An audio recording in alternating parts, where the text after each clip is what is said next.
ನೋಡ್ಕೊಳ್ಳಿ ಹೇಗಿರುತ್ತೆ ಅಂತ. ನಮಗೆ ಚರ್ಮನೇ ಹೊದ್ದಿಸಿಲ್ಲ ಅಂದರೆ ಹೇಗಿರ್ತೀವಿ? ದೇವರು ನಮಗೆ ಅಂದವನ್ನು ಹೆಚ್ಚಿಸುವುದಕ್ಕೋಸ್ಕರ ಚರ್ಮವನ್ನು ಕೊಟ್ಟಿದ್ದಾನೆ. ದೇವರ ಪ್ರೀತಿ ಇದರಲ್ಲಿ ನಮಗೆ ಅರ್ಥ ಆಗುತ್ತೆ, ದೇವರ ಕಷ್ಟ ಇದರಲ್ಲಿ ನಾವು ಅರ್ಥ ಮಾಡ್ಕೊಬೋದು ಪ್ರಿಯರೇ. ಅದೇ ರೀತಿಯಾಗಿ ಮಗು 13ನೇ ವಾರದಲ್ಲಿ ಬೆಳೆಯುತ್ತಿರುವಾಗ ಮಗುವಿಗೆ ಕೈಯು ಕಾಲು ರಚನೆ ಶುರುವಾಗುತ್ತೆ ಪ್ರಿಯರೇ. ಕೈಯು ಕಾಲು ರಚನೆ ಆಗುವ ಸಮಯದಲ್ಲಿ ಕಾಲುಗಳಿರುವಂಥ ಜಾಗದಲ್ಲಿ ಬಾಲ ಇರುತ್ತಂತೆ. ಮೀನುಗಳಿಗೆ, ಕೋತಿಗಳಿಗೆ, ನಾಯಿಗಳಿಗೆ, ಬೆಕ್ಕುಗಳಿಗೆ ಬಾಲ ಇದ್ದಂಗೆ ಮನುಷ್ಯನಿಗೂ ಸಹ ಬಾಲ ಇರುತ್ತಂತೆ. ಆ 13ನೇ ವಾರದಲ್ಲಿ ದೇವರು ಏನಾದರೂ ಮೈ ಮರೆತುಬಿಟ್ಟಿದ್ರೆ ಅಥವಾ ಅದನ್ನು ನೋಡದೆ ಹೋಗಿದ್ದಿದ್ರೆ ನಾವು ಬಾಲದಿಂದ ಹೊರಗಡೆ ಬರಬೇಕಾಗಿತ್ತು. ಆದರೆ ದೇವರು ಆ ಕಾಲುಗಳನ್ನು, ಆ ಬಾಲ ಇರುವ ಜಾಗವನ್ನು ವಿಂಗಡಿಸಿ ಅಂದವಾದ ಕಾಲುಗಳನ್ನು ರಚನೆ ಮಾಡಿದ್ದಾನೆ. ಪ್ರಿಯರೇ, ಇದು ದೇವರ ಕಷ್ಟ ಅಲ್ವಾ? ದೇವರ ಪ್ರೀತಿ ಅಲ್ವಾ? ದೇವರ ಶ್ರಮ ಪಟ್ಟಿಲ್ವಾ? ಇದರಿಂದ ನಾವು ದೇವರ ಕಷ್ಟ ಎಷ್ಟಿದೆ ಅಂತ ಅರ್ಥ ಮಾಡ್ಕೊಳೋಕ್ಕೆ ಆಗಲ್ವಾ ಪ್ರಿಯರೇ? ಖಂಡಿತವಾಗೂ ಸಾಧ್ಯ ಇದೆ ಪ್ರಿಯರೇ. ಅದೇ ತಾಯಿ ಹತ್ರ ಕೇಳಿ, ಅಮ್ಮ ನನಗೆ ಬಾಲ ಇತ್ತಂತೆ, ಹೌದಾ? 13ನೇ ವಾರದಲ್ಲಿ ನಿನ್ನ ಗರ್ಭದಲ್ಲಿ ನಾನು ಬೆಳೆಯುವಾಗ ನನಗೆ ಬಾಲ ಇತ್ತಂತೆ, ಅದನ್ನೇನಾದರೂ ನೀನು ಕತ್ತರಿಸ್ಬಿಟ್ಟು ಕಾಲುಗಳಾಗಿ ನಿರ್ಮಾಣ ಮಾಡಿದೆ ಅಂತ ಕೇಳಿ. ನನಗೇನು ಗೊತ್ತು ಮಗನೇ, ನನಗೇನು ಗೊತ್ತು ಮಗಳೇ, ಅದು ನನಗೆ ಗೊತ್ತಿಲ್ಲ. ಅದು ಯಾವ ಪದಾರ್ಥದಿಂದ ಮಾಡಿದ್ರು ಅನ್ನೋದು ಸಹ ತಾಯಿಗೆ ಅರಿವಿಲ್ಲ. ಅದು ದೇವರ ಕಾರ್ಯ, ಅದು ದೇವರ ಕಷ್ಟ. ಅಲ್ಲಿಂದ ಪ್ರಿಯರೇ ಇನ್ನೂ ಮುಂದೆ ಹೋದರೆ ನಾವು ನೋಡ್ಬೋದು, ಮನುಷ್ಯನೊಂದು 13ನೇ ವಾರದಲ್ಲಿ ಬೆಳೆಯುವಂಥ ಸಮಯದಲ್ಲಿ ಮಗುಗೆ 2 ಅದ್ಭುತವಾದ ಅಂಗಗಳನ್ನು ದೇವರು ನಮ್ಮ ಶರೀರದಲ್ಲಿ ನಿರ್ಮಾಣ ಮಾಡ್ತಾರಂತೆ ಪ್ರಿಯರೇ. ಅದು ಒಂದು ಕೈ ಮುದ್ರೆ, ಇನ್ನೊಂದು ಕಣ್ಣಿನ ರೆಟಿನ. ಯಾಕೆ ಇದನ್ನು ಮುದ್ರಿಸಿದ್ದಾರೆ ದೇವರು? ಇದನ್ನು ಯಾಕೆ ಅವರು ನಮಗೆ ಕಣ್ಣಿನ ರೆಟಿನವಾಗಿರ್ಬೋದು, ಕೈ ಮುದ್ರೆಯನ್ನು ಯಾಕೆ ಕೊಟ್ಟಿದ್ದಾರೆ? ಈ ಕೈ ಮುದ್ರೆಯನ್ನು ಯಾರೂ ಸಹ ಡೂಪ್ಲಿಕೇಟ್ ಮಾಡಲಿಕ್ಕೆ ಸಾಧ್ಯ ಇಲ್ಲ ಪ್ರಿಯರೇ. ಹಾಗಾಗಿನೇ ಇವತ್ತು ನಾವು ಆಧಾರ್ ಕಾರ್ಡ್ ಇರ್ಬೋದು, ID ಕಾರ್ಡ್ ಇರ್ಬೋದು, ಕೆಲಸದ ಜಾಗದಲ್ಲಿ ಪಂಚಿಂಗ್ ಇರ್ಬೋದು, ಈ ಕೈ ಮುದ್ರೆಯಿಂದ ನಾವು ಮುದ್ರಿಸ್ಕೊತಾರೆ. ಯಾಕೆ ಅಂದರೆ ಇನ್ನೊಬ್ಬರು ನಮ್ಮ ಬದಲು ಪಂಚಿಂಗ್ ಮಾಡೋಂಗಿಲ್ಲ, ಇನ್ನೊಬ್ಬರು ಆಧಾರ್ ಕಾರ್ಡನ್ನು ತೋರಿಸಿ ನಮ್ಮನ್ನು ಯಾಮಾರ್ಸಂಗಿಲ್ಲ. ಅದು ಗುರುತಿಗಾಗಿ ಆ ಮುದ್ರೆಯನ್ನು ದೇವರು ಸೃಷ್ಟಿ ಮಾಡಿದ್ದಾನಂತೆ. ನೋಡಿ ಪ್ರಿಯರೇ, ಎಷ್ಟು ಅದ್ಭುತ ಅಂತೇಳಿ. ನಾವು ಇಷ್ಟು ಜನ ಹಾಲಲ್ಲಿ ಕೂತಿದ್ದೀವಿ, ಇಷ್ಟು ಜನರ ಕೈಯ ರೇಖೆಗಳನ್ನು ನೋಡಿದಾಗ, ಈ ಮುದ್ರೆಗಳನ್ನು ನೋಡಿದಾಗ ಒಬ್ಬೊಬ್ರದ್ದು ಒಂದೊಂದು ರೀತಿ ಇದೆ. ನಿಮಗೆ ನನ್ನ ಮುದ್ರೆ ನಿಮ್ಮಲ್ಲಿಲ್ಲ, ನಿಮ್ಮ ಮುದ್ರೆ ನನ್ನಲ್ಲಿಲ್ಲ. ಈ ಪ್ರಪಂಚದಲ್ಲಿ 800 ಕೋಟಿ ಜನಸಂಖ್ಯೆ ಇದ್ದರೂ ಅವ್ರ ಎಲ್ಲರ ಕೈ ಮುದ್ರೆಗಳು ಬೇರೆ ಬೇರೆ ಆಗಿದೆ ಪ್ರಿಯರೇ. ಇದು ದೇವರ ಕಷ್ಟ, ಇದು ದೇವರ ಪ್ರೀತಿ, ಇದು ದೇವರ ಶ್ರೇಷ್ಠತೆ ಪ್ರಿಯರೇ. ಯಾಕಾಗಿ ಈ ಮುದ್ರೆಯನ್ನು ನಮಗೆ ಮುದ್ರಿಸಬೇಕಾಗಿತ್ತು? ಯಾಕಾಗಿ ಮುದ್ರಿಸಬೇಕಿತ್ತು? ಒಮ್ಮೆ ನೋಡೋಣ ನಾವು. ಯೋಬನ ಗ್ರಂಥ 37ನೇ ಅಧ್ಯಾಯ 7ನೇ ವಾಕ್ಯ. ಆತನು ತನ್ನ ಕೆಲಸವನ್ನು ಎಲ್ಲರೂ ತಿಳಿದುಕೊಳ್ಳಬೇಕೆಂದು ಪ್ರತಿಯೊಬ್ಬನ ಕೈಯನ್ನು ಮುದ್ರಿಸಿದನು. ದೇವರು ಯಾಕೆ ಕೈ ಮುದ್ರೆಯನ್ನು ಮುದ್ರಿಸಿದನೆ? ದೇವರ ಕೆಲಸವನ್ನು ನಾವು ತಿಳಿಬೇಕು ಅಂತ ಹೇಳಿ ನಮಗೆ ಕೈ ಮುದ್ರೆಯನ್ನು ಬೇರೆ ಬೇರೆ ರೀತಿಯಲ್ಲಿ, ಒಬ್ಬೊಬ್ಬರದ್ದು ಒಂದೊಂದು ರೀತಿ ಕೈ ಮುದ್ರೆಯನ್ನು ಮುದ್ರಿಸಿದನಂತೆ. ಅವನಿಗೆ ಕೆಲಸ ರೀತಿ ಕೆಲಸ ಮಾಡಿಲ್ಲ. ತನ್ನ ಕೆಲಸವನ್ನು, ತನ್ನ ಕೈ ಕೆಲಸವನ್ನು ಪ್ರತಿಯೊಬ್ಬನು ಅರ್ಥ ಮಾಡಿಕೊಳ್ಬೇಕು, ಪ್ರತಿಯೊಬ್ಬನು ಗುರುತಿಸಬೇಕು. ನಾನೇ ಇದನ್ನು ಮಾಡಿದ್ದು ಅಂತ ನನ್ನ ನಾಮವನ್ನು ಮಹಿಮೆ ಪಡಿಸಬೇಕು ಅಂತೇಳಿ ದೇವರು ಕೈ ಮುದ್ರೆಯನ್ನು ಮುದ್ರಿಸಿದ್ದಾನೆ ಪ್ರಿಯರೇ.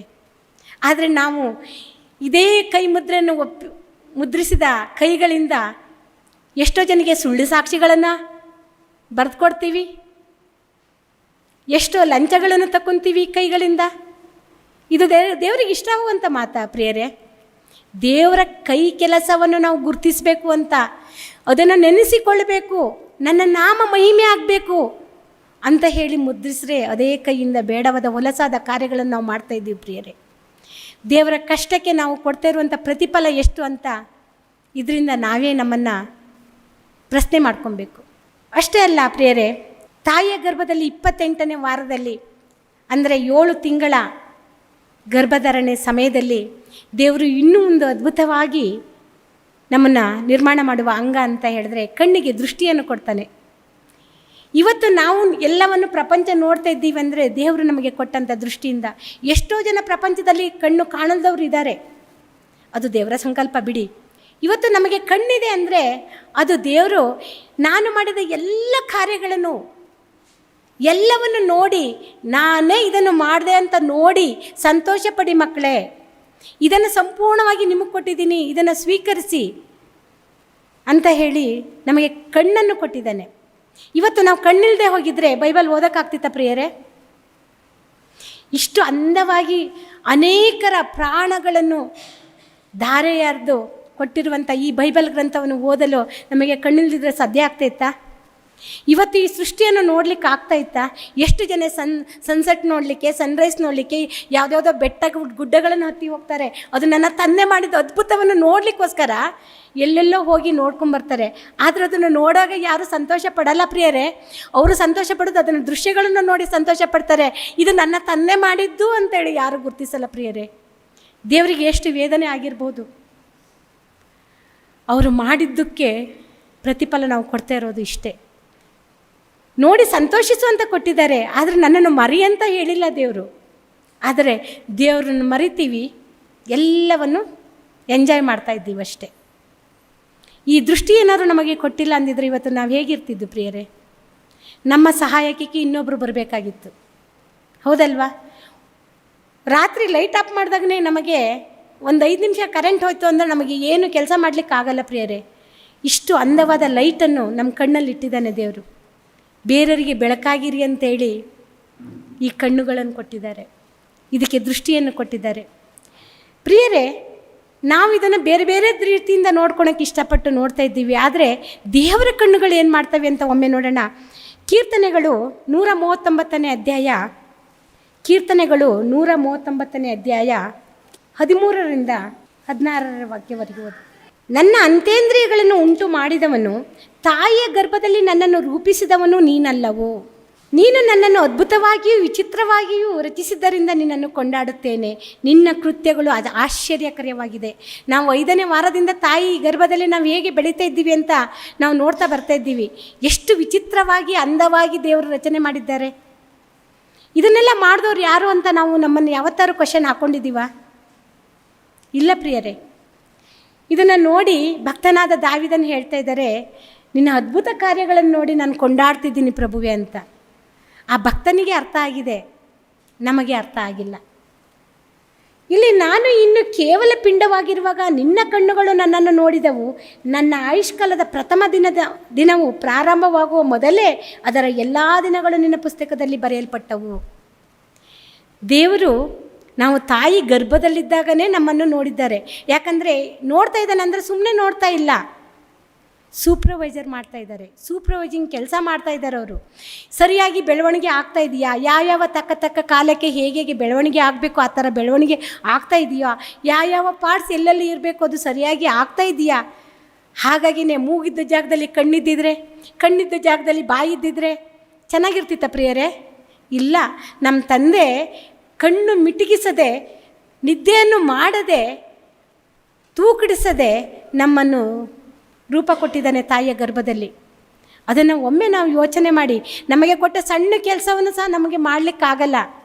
ಅದು ಬದಿ ಹಾಕಿಬಿಟ್ಟು ಬೇರೆ ಕೆಲಸ ಮಾಡೋಕ್ಕೆ ಹೋಗ್ತೀವಿ. ಆದರೆ ತಂದೆ ನಿರ್ಲಕ್ಷ್ಯ ಮಾಡಿಲ್ಲ. ತಂದೆಯಾದ ದೇವರು ನಮ್ಮನ್ನು ತಾಯಿಯ ಗರ್ಭದಲ್ಲಿ ಬಿದ್ದಾಗಲಿಂದ, ತಾಯಿಯ ಗರ್ಭದಿಂದ ಹೊರಗೆ ತರಲ್ವರೆಗೂ ನಮ್ಮ ಶರೀರದ ಒಂದೊಂದು ಅಂಗಾಂಗಗಳನ್ನು ಸುಂದರವಾಗಿ ರೂಪ ಕೊಟ್ಕೊತ ಬಂದಿದ್ದಾರೆ. ಅದು ಅವ್ರ ಕಷ್ಟ ಅಲ್ವಾ? ಅದು ದೇವರ ಕಷ್ಟ ಅಲ್ವಾ? ಪ್ರಿಯರೇ, ಇಷ್ಟನ್ನು ಕೊಟ್ಟ ದೇವರಿಗೆ ನಾವೇನು ವಾಪಸ್ ಕೊಡ್ತಾ ಇದ್ದೀವಿ?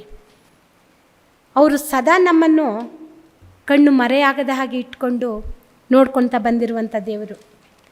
ಅದೇ ರೀತಿಯಾಗಿ ಇನ್ನು ಹಾಗೆ ಮುಂದೆ ಹೋಗ್ತಾ ಇದ್ದರೆ ನಾವು ನೋಡೋಣ. ಸಾಧಾರಣವಾಗಿ ಪ್ರಿಯರೇ, ಆಹಾರ ರೀತಿ ಎಷ್ಟು ದಿನ ಬದುಕ್ಬೋದು ಒಬ್ಬ ಮನುಷ್ಯ? 10 ದಿನ ಬದುಕ್ಬೋದು. ನೀರಿಲ್ದಿತ್ತು 4 ದಿನ ಬದುಕ್ಬೋದು. ಗಾಳಿ ಇಲ್ದಿದ್ರೆ ಎಷ್ಟು ದಿನ ಬದುಕೋಕ್ಕಾಗುತ್ತೆ ಪ್ರಿಯರೇ? ಒಂದು 5 ನಿಮಿಷ. ಯೋಗದಲ್ಲಿ ಚಾಂಪಿಯನ್ ಆಗಿದ್ದರೂ ಸಹ 5 ನಿಮಿಷದ ಮುಂದೆ ಅವನಿಗೆ ಗಾಳಿ ಇಲ್ದಿತ್ತು ಬದುಕಲಿಕ್ಕೆ ಸಾಧ್ಯ ಇಲ್ಲ. ದೇವರು ನಮ್ಮನ್ನು ಸೃಷ್ಟಿ ಮಾಡುವುದಕ್ಕೂ ಮುಂಚೆ ನಮಗೆ ಏನೇನು ಅಗತ್ಯ ಇದೆ ಎಲ್ಲವನ್ನು ಸೃಷ್ಟಿಯಲ್ಲಿ ಇಟ್ಟಿದ್ದಾನೆ. ಪಂಚಭೂತಗಳಿಂದ ಭೂಮಿಯನ್ನು ನಿರ್ಮಾಣ ಮಾಡಿ ನಮಗೆ ಅಗತ್ಯ ಇರುವುದನ್ನೆಲ್ಲವನ್ನು ಇಲ್ಲಿ ಕೊಟ್ಟಿದ್ದಾನೆ. ಗಾಳಿ ಯಥೇಚ್ಛವಾಗಿ ಕೊಟ್ಟಿದ್ದಾನೆ. ಆದರೆ ತಾಯಿ ಗರ್ಭದಲ್ಲಿ 9 ತಿಂಗಳು ನಾವು ಇರ್ತೀವಲ್ಲ ಪ್ರಿಯರೇ, 9ನೇ ತಿಂಗಳವರೆಗೆ ನಮ್ಮನ್ನು ಸಾಕಿ ಸಲುಗಿದವ್ರು ಯಾರು? ನಮಗೆ ತಾಯಿಯ ಶರೀರದಲ್ಲಿದ್ದಾಗ ಆಹಾರ ಕೊಟ್ಟವ್ರು ಯಾರು? ತಾಯಿ ಶರೀರದಲ್ಲಿದ್ದಾಗ ನೀರನ್ನು ಕೊಟ್ಟವ್ರು ಯಾರು?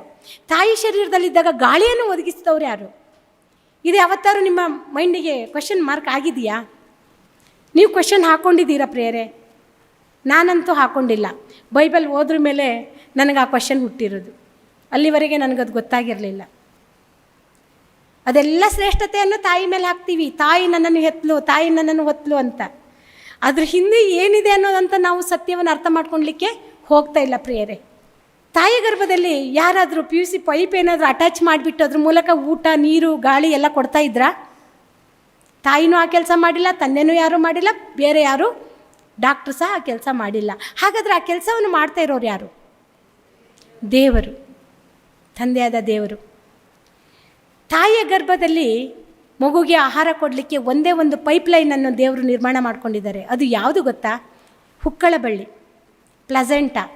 ಹುಕ್ಕಳ ಬಳ್ಳಿ ತಾಯಿ ಗರ್ಭಕ್ಕೂ ಮಗುವಿಗೂ ಆಹಾರವನ್ನು ಸರಬರಾಜು ಮಾಡುವಂಥ ಒಂದು ಪೈಪು.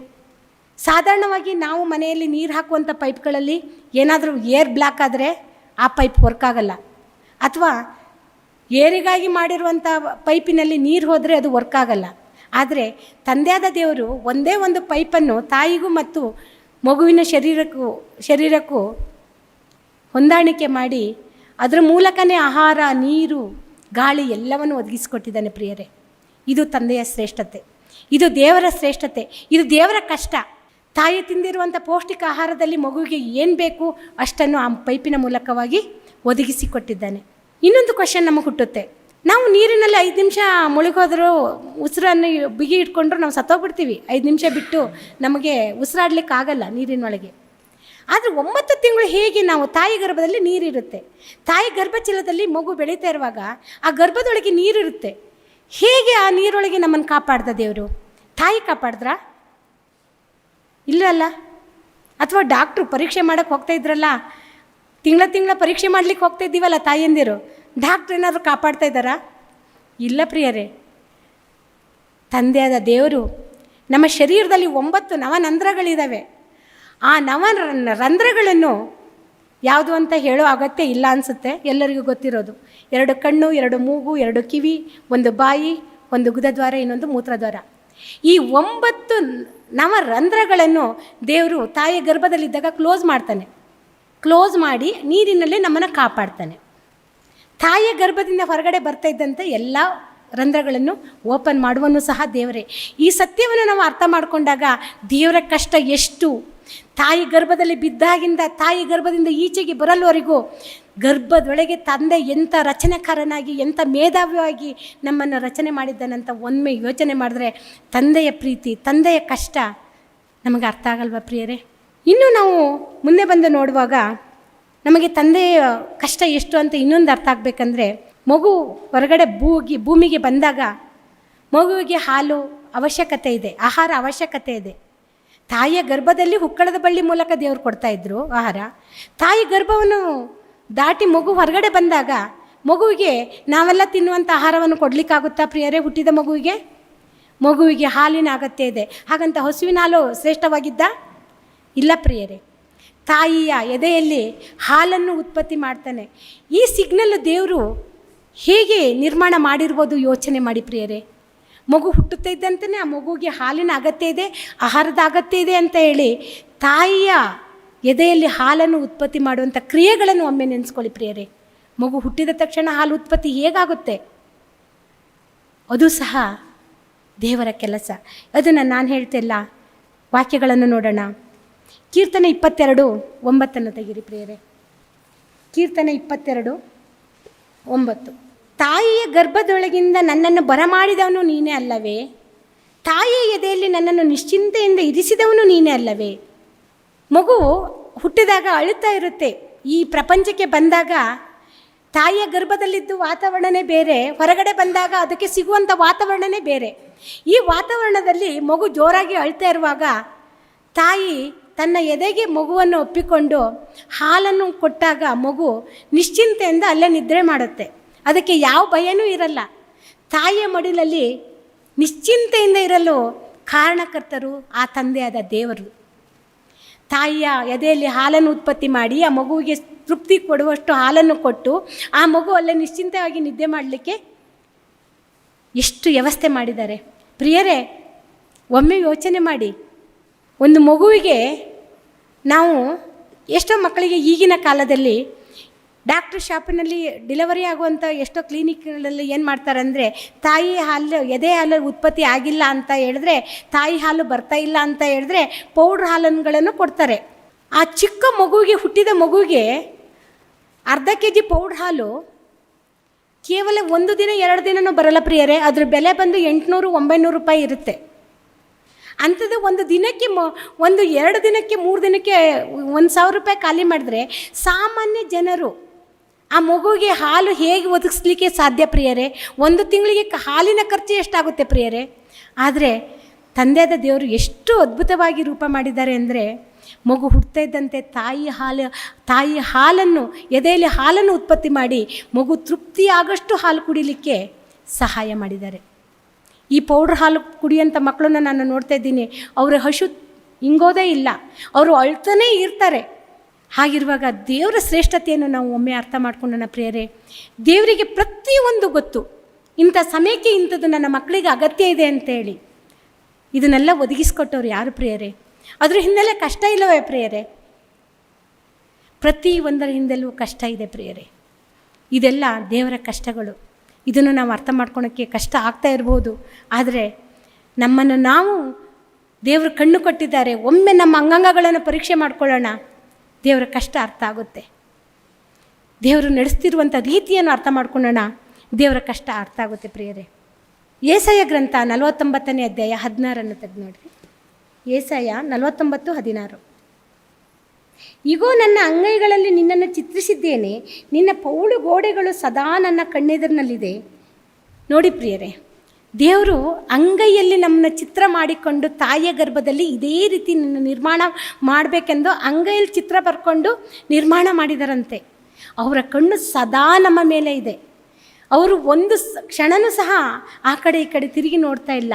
ಅವರು ಚಿತ್ರ ಬರ್ಕೊಂಡ ರೀತಿಯಲ್ಲಿ ನಮಗೆ ರೂಪವನ್ನು ಕೊಡ್ತಾ ಬಂದಿದ್ದಾರೆ ಪ್ರಿಯರೇ. ಇಲ್ಲಿ ಹಾಲಿನಲ್ಲಿ ಇಷ್ಟು ಜನ ಇದ್ದೀವಿ, ಎಲ್ಲರಿಗೂ ಕಣ್ಣು, ಮೂಗು, ಕೈಯು, ಕಾಲು ಎಲ್ಲ ಇದೆ. ಆದರೆ ನಿಮ್ಮ ರೂಪಕ್ಕೂ ಇನ್ನೊಬ್ಬರ ರೂಪಕ್ಕೆ ಹೋಲಿಕೆ ಇಲ್ಲ. ಅವರು ಪ್ರತಿಯೊಬ್ಬರನ್ನು ಕೈಯಲ್ಲಿ ಚಿತ್ರ ಬರ್ಕೊಂಡು, ಅಂಗೈಯಲ್ಲಿ ಚಿತ್ರ ಬರ್ಕೊಂಡು ರೂಪ ಮಾಡಿದರನ್ನಕ್ಕೆ ಸಾಕ್ಷಿ ಈ ವಾಕ್ಯ. ಅದು ದೇವರ ಪ್ರೀತಿಯನ್ನು ತೋರಿಸೋದಿಲ್ವಾ ಪ್ರಿಯರೇ? ದೇವರ ಶ್ರೇಷ್ಠತೆಯನ್ನು ಗೊತ್ತಾಗ್ತಾ ಇಲ್ವಾ? ದೇವರ ಕಷ್ಟ ಅರ್ಥ ಆಗ್ತಾ ಇಲ್ವಾ?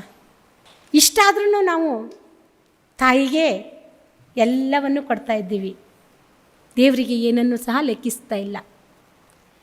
ಪ್ರಸಂಗಿ ಗ್ರಂಥ 11ನೇ ಅಧ್ಯಾಯ 5ನೇ ವಾಕ್ಯವನ್ನು ನೋಡೋಣ ಪ್ರಿಯರೇ. ಪ್ರಸಂಗಿ 11:5. ಗಾಳಿಯ ಗತಿಯನ್ನು, ಗರ್ಭಿಣಿಯ ಗರ್ಭದೊಳಗೆ ಎಲುಬು ಬೆಳೆಯುವ ರೀತಿಯನ್ನು ನೀನು ಹೇಗೆ ತಿಳಿಯದೆ ಹೋಗಿದ್ದೀಯೋ, ಹಾಗೆಯೇ ಸರ್ವಶಕ್ತನಾದ ದೇವರ ಕಾರ್ಯಗಳನ್ನು ನಾವು ತಿಳಿಲಿಕ್ಕೆ ಸಾಧ್ಯ ಇಲ್ಲ ಪ್ರಿಯರೇ. ಯಾಕಂದರೆ ಆ ದುಷ್ಟನು ನಮ್ಮ ಗರ್ಭಗುಡಿಯಲ್ಲಿ ಕುತ್ಕೊಂಡು ನಮ್ಮ ಆಲೋಚನೆಗಳನ್ನು, ಇದೆಲ್ಲ ಶ್ರೇಷ್ಠತೆಯನ್ನು ತಂದೆ ತಾಯಿ ಮೇಲೆ ಹಾಕಿ ನೀನು ದೇವರನ್ನು ಮರ್ತ್ಬಿಡು ಅಂತೇಳಿ ಅಂದ್ಬಿಟ್ಟಿದ್ದಾನೆ. ಅದನ್ನು ನಾವು ಅರ್ಥ ಮಾಡ್ಕೊಳ್ಲಿಕ್ಕೆ ಆಗಲ್ದ ಹಾಗೆ ನಮ್ಮ ಮನೋನೇತ್ರಗಳನ್ನು ಮುಚ್ಚಿಬಿಟ್ಟಿದ್ದಾನೆ. ಹೇಗೆ ತಾಯಿ ಗರ್ಭದಲ್ಲಿ ನಾವು ರಚನೆ ಆಗ್ತೀವಿ ಅಂತ ನಮಗೆ ಹೇಗೆ ತಿಳಿಲಿಕ್ಕೆ ಸಾಧ್ಯ ಇಲ್ಲವೋ, ಗಾಳಿ ಹೇಗೆ ಬೀಸುತ್ತೆ ಅಂತಲೂ ನಮಗೆ ತಿಳಿಲಿಕ್ಕೆ ಸಾಧ್ಯ ಇಲ್ಲವೋ, ಹಾಗೆಯೇ ದೇವರ ಕಾರ್ಯಗಳನ್ನು ಸಹ ನಾವು ಗುರುತಿಸದ ಹಾಗೆ ನಮ್ಮನ್ನು ದುಷ್ಟನು ಮನೋನೇತ್ರಗಳನ್ನು ಮುಚ್ಚಿದ್ದಾನೆ ಪ್ರಿಯರೇ. ದುಷ್ಟನಿಗೆ ಜಾಗ ಕೊಟ್ಟಿದ್ದೀವಿ, ಹಾಗಾಗಿ ನಮ್ಮ ಮನೋನೇತ್ರಗಳು ಮುಚ್ಚೋಗಿದ್ದಾವೆ. ದುಷ್ಟನಿಗೆ ಜಾಗ ಕೊಟ್ಟಿಲ್ಲ ಅಂದರೆ ದೇವರು ನಮ್ಮ ಹೃದಯದಲ್ಲಿರುವಾಗ, ಪವಿತ್ರಾತ್ಮನ ಗರ್ಭಗುಡಿಯಾದ ಈ ಹೃದಯದಲ್ಲಿ ದೇವರಿದ್ದಾಗ ನಮಗೆ ಪ್ರತಿಯೊಂದು ತಂದೆ ಮಾಡಿದ ಕಾರ್ಯಗಳು ಮನೋನೇತ್ರಗಳಿಗೆ ಹೊಳೆಯುತ್ತೆ ಪ್ರಿಯರೇ. ಇದು ದೇವರ ಇಷ್ಟೊಂದು ಕಾರ್ಯಗಳನ್ನು ನಾವು ನೋಡಿದಾಗ ದೇವರ ಅದ್ಭುತಗಳು ನಮಗೆ ಅರ್ಥ ಆಗುತ್ತೆ. ಕಳೆದ 3 ವರ್ಷದಿಂದ ಹಿಂದೆ ಕೊರೋನಾ ಬಂತು. ಎಷ್ಟೋ ಜನ ಆಕ್ಸಿಜನ್ ಇಲ್ಲದೆ ಸತ್ತು ಹೋದರು. ಡಾಕ್ಟ್ರುಗಳಿಗೆ ಸಪ್ಲೈ ಮಾಡಲಿಕ್ಕಾಗಿಲ್ಲ. ಆದರೆ ನಾವು ಉಸಿರಾಡ್ತಾ ಇದ್ದೀವಿ ಇವತ್ತಲ್ವಾ. ಎಷ್ಟು ಆಕ್ಸಿಜನನ್ನು ದೇವರು ಇಷ್ಟೊಂದು ಜನಸಂಖ್ಯೆ ಇದ್ದಾಗೂ ಆಕ್ಸಿಜನ್ ಕೊರತೆ ಇಟ್ಟಿದ್ದಾನ. ನಾವೇನಾದ್ರು ದುಡ್ಡು ಕೊಟ್ಟು ಆಕ್ಸಿಜನ್ ಹಾಕ್ಸ್ಕೊತ ಇದ್ದೀವ ಪ್ರಿಯರೇ ದಿನನೂ? ಇಲ್ಲ ತಾನೇ? ದೇವರು ಎಷ್ಟು ಕಷ್ಟಪಟ್ಟಿದ್ದಾನೆ ಪ್ರಿಯರೇ. ಈ ಪ್ರಕೃತಿಯಲ್ಲಿ ಗಾಳಿಯನ್ನು ಕೊಟ್ಟು ಆ ಗಾಳಿ ಮೂಲಕವಾಗಿ ನಮಗೆ ಬೇಕಾದ ಆಮ್ಲಜನಕವನ್ನು ಕೊಟ್ಟು ನಮ್ಮನ್ನು ಕಾಪಾಡ್ತಾ ಇದ್ದಾನೆ ಅಂದರೆ ದೇವ್ರ ಪ್ರೀತಿ ಎಷ್ಟು ಪ್ರಿಯರೇ, ದೇವರ ಕಷ್ಟ ಎಷ್ಟು ಪ್ರಿಯರೇ. ಸುಮಾರು 1 ಗಂಟೆಗೆ 15ರಿಂದ 50 ಲೀಟ್ರು ಆಕ್ಸಿಜನ್ ನಮಗೆ ಅವಶ್ಯಕತೆ ಇದೆ ಪ್ರತಿಯೊಬ್ಬನಿಗೆ. ಅದನ್ನೆಲ್ಲ ಯಾರು ಒದಗಿಸ್ಕೊಡ್ತಾ ಇದ್ದಾರೆ? ನಾವೇನಾದ್ರು ಕ್ರಯಕ್ಕೆ ಕೊಂಡ್ಕೊತಾ ಇದ್ದೀವಾ? ಇಲ್ಲ ಪ್ರಿಯರೇ, ಇದು ದೇವರ ಕಷ್ಟ ಪ್ರಿಯರೇ. ಇದು ನಮ್ಮ ಮನನೇತ್ರಿಗೆ ಯಾವತ್ತು ಹೋಗುತ್ತೋ ಆಗ ನಾವು ದೇವರ ಶ್ರೇಷ್ಠತೆಯನ್ನು ಅರ್ಥ ಮಾಡ್ಕೊಳ್ಲಿಕ್ಕೆ ಸಾಧ್ಯ ಪ್ರಿಯರೇ. ನಾನು ಮೊನ್ನೆ ಹೀಗೆ ಏನೋ ವಾಕ್ಯ ಪ್ರಿಪೇರ್ ಮಾಡೋಕ್ಕೆ ಹುಡುಕ್ತಾ ಇರುವಾಗ ಗೂಗಲ್ನಲ್ಲಿ ಸರ್ಚ್ ಮಾಡ್ತಾ ಇದ್ದಾಗ ಒಂದು ದಿನಕ್ಕೆ ಸುಮಾರು 3,85,000 ಮಕ್ಕಳು ಹುಡ್ತಾರಂತೆ ಪ್ರಪಂಚದಲ್ಲಿ. ಒಂದು ದಿನಕ್ಕೆ 3,85,000 ಮಕ್ಕಳು ಹುಡ್ತಾ ಇದ್ದಾರೆ ಒಂದು ದಿನಕ್ಕೆ. ಲೆಕ್ಕ ಹಾಕಿ ಪ್ರಿಯರೇ, ಎಷ್ಟು ಜನ ಹುಡ್ತಾ ಇದ್ದೀವಿ. ಅಷ್ಟು ಮಕ್ಕಳ ಗರ್ಭ ಧರಿಸುವಾಗ ತಾಯಿಯ ಗರ್ಭದಲ್ಲಿ ರಚನೆಯನ್ನು ಮಾಡ್ತಾ ಇರೋರು ಯಾರು? ಪ್ರತಿದಿನ 3,85,000 ಮಕ್ಕಳು ಹುಡ್ತಾ ಇದ್ದಾರೆ ಅಂದರೆ ಆ 3,85,000 ಮಕ್ಕಳನ್ನು ರೂಪ ಕೊಟ್ಟು ಬೆಳೆಸ್ತಾ ಇದ್ದವ್ರು ಯಾರು ಗರ್ಭದಲ್ಲಿ? ದೇವರಲ್ವಾ? ಇಷ್ಟು ತನಕ ನೋಡಿಕೊಂಡು ನಮ್ಮ ಶರೀರವನ್ನು ದೇವರಲ್ವಾ? ಆದರೂ ಅದ್ರ ಹಿಂದೆ ದೇವ್ರ ಕಷ್ಟ ಎಷ್ಟಿರ್ಬೋದು ಪ್ರಿಯರೇ. ಆತನಿಗೆ ಒಂದು ಸ್ವಲ್ಪನೂ ಬಿಡುವಿಲ್ಲದ ಹಾಗೆ ಈಗನೂ ಕೆಲಸ ಮಾಡ್ತಾ ಇದ್ದಾನೆ ತಂದೆಯಾದ ದೇವರು. ಅಷ್ಟೇ ಅಲ್ಲ ಪ್ರಿಯರೇ, ಅವರ ಕೆಲಸ ನಿರಂತರವಾಗಿಯೂ ಇರ್ತೈತೆ. ಈ ಭೂಮಿ ಇರಲ್ವರೆಗೂ ನಮ್ಮ ಭೂಮಿ ಮೇಲಿರುವಂಥ ಮಕ್ಕಳಿಗೋಸ್ಕರ ಅವರು ಪ್ರತಿದಿನ ಕೆಲಸ ಮಾಡ್ತಾನೇ ಇದ್ದಾರೆ. ಅದನ್ನು ನಾವು ಯಾಕೆ ಗುರುತಿಸ್ತಾ ಇಲ್ಲ? ತಂದೆಯ ಕಷ್ಟವನ್ನು ಒಮ್ಮೆ ಯೋಚನೆ ಮಾಡಿ ಪ್ರಿಯರೇ. ಇನ್ನು ನಾವು ತಂದೆ ನಮ್ಮ ಭೂಲೋಕದಲ್ಲಿ ನಮಗೆ ಕೊಟ್ಟಂಥ ತಂದೆ ಕಷ್ಟವನ್ನು ನೋಡಿದ್ರೆ, ಮಗು ಹುಟ್ಟಿದ ತಕ್ಷಣ ಶುರು ಮಾಡಿ ಆ ಮಗುವಿನ ಲಾಲನ ಪಾಲನೆ ಮಾಡಬೇಕು ಅಂತ ತಂದೆನೂ ತುಂಬ ಕಷ್ಟಪಡ್ತಾರೆ ಈ ಲೋಕದಲ್ಲಿ. ತನಗೆ ಸಿಕ್ಕಿದ ಕೆಲಸವನ್ನು ಕಷ್ಟಪಟ್ಟು ಮಾಡಿಯಾದರೂ ಮಕ್ಕಳನ್ನು ಬೆಳೆಸಬೇಕು, ಮಕ್ಕಳ ಅಗತ್ಯಗಳನ್ನು ಪೂರೈಸಬೇಕು ಅಂತ ತಂದೆ ಆದವನು ಏನು ಮಾಡ್ತಾನೆ? ಹಗಲು ರಾತ್ರಿ ನಿದ್ದೆ ಇಲ್ದಿತ್ತಿ ತಾನು ಊಟ ತಿನ್ನಿದ್ರೂ ಪರವಾಗಿಲ್ಲ ಅಂತೇಳಿ ಕೂಲಿ ಮಾಡಿ ಆದ್ರೂ ಸರಿಯೇ ಮಕ್ಕಳನ್ನು ಸಾಕಬೇಕು. ಭಾರವನ್ನು ಹೊತ್ತಾದ್ರೂ ಮಕ್ಕಳನ್ನು ಸಾಕಬೇಕು, ಕಸ ಗುಡಿಸಿ ಆದ್ರೂ ಮಕ್ಕಳನ್ನು ಸಾಕಬೇಕು. ಅವನಿಗೆ ಬರುವ ಆದಾಯ ಸಾಲಲ್ಲ ಅಂತ 1, 2 ನೈಟ್ ಶಿಫ್ಟು, ಡೇ ಶಿಫ್ಟು ಎಲ್ಲ ಮಾಡ್ತಾಯಿದ್ದಾನೆ ಇವತ್ತು ತಂದೆ, ಈ ಭೂಮಿ ಮೇಲಿರುವಂಥ ತಂದೆ. ಅವನ ಪ್ರೀತಿನೇ ಇಷ್ಟಿರಬೇಕಾದ್ರೆ ನಮ್ಮನ್ನು ಶರೀರದಲ್ಲಿ ತಾಯಿ ಗರ್ಭದಿಂದ ಪೋಷಿಸಿ ಬೆಳೆಸಿ ನಡೆಸ್ಕೊಂಡು ಬಂದಿದ್ದ ದೇವ್ರ ಪ್ರೀತಿ ಎಷ್ಟಿರ್ಬೋದು ಪ್ರಿಯರೇ.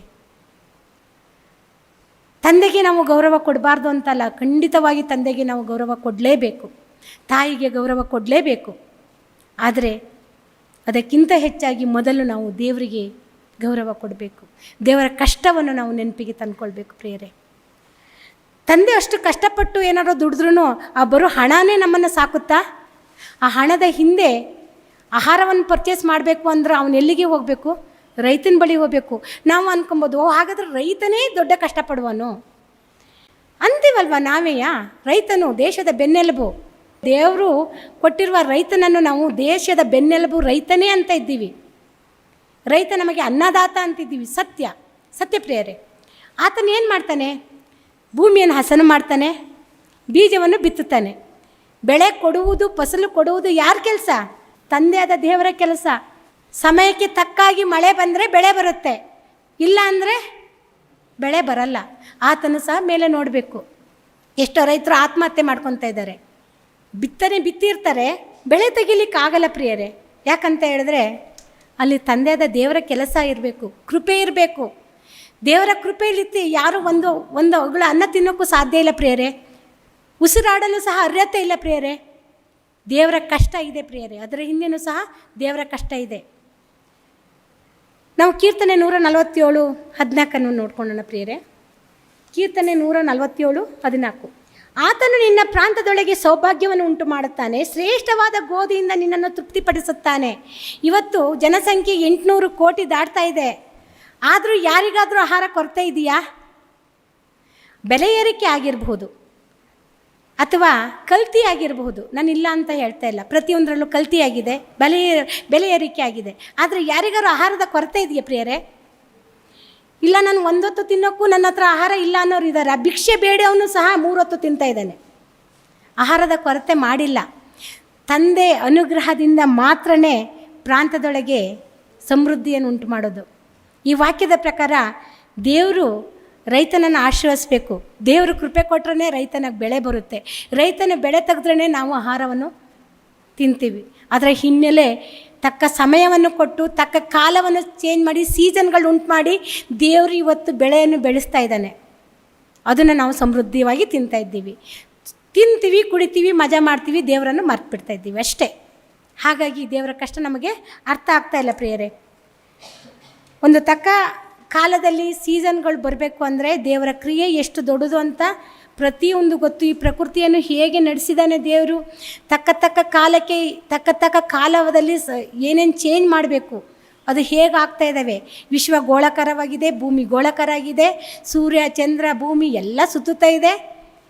ಇದೆಲ್ಲದನ್ನು ಸುತ್ತಿದ್ರಿಂದ ದಿನ ಸಂವತ್ಸರಗಳಾಗ್ತಾ ಇದೆ, ಮಳೆ ಬೆಳೆಗಳಾಗ್ತಾ ಇದ್ದಾವೆ, ಚಳಿಗಾಲ ಮಳೆಗಾಲ ಬೇಸಿಗೆಗಳ ಎಲ್ಲ ಬರ್ತಾ ಇದ್ದಾವೆ. ಹೌದಲ್ಲ ಪ್ರಿಯರೇ? ಹೀಗಿರ್ಬೇಕು.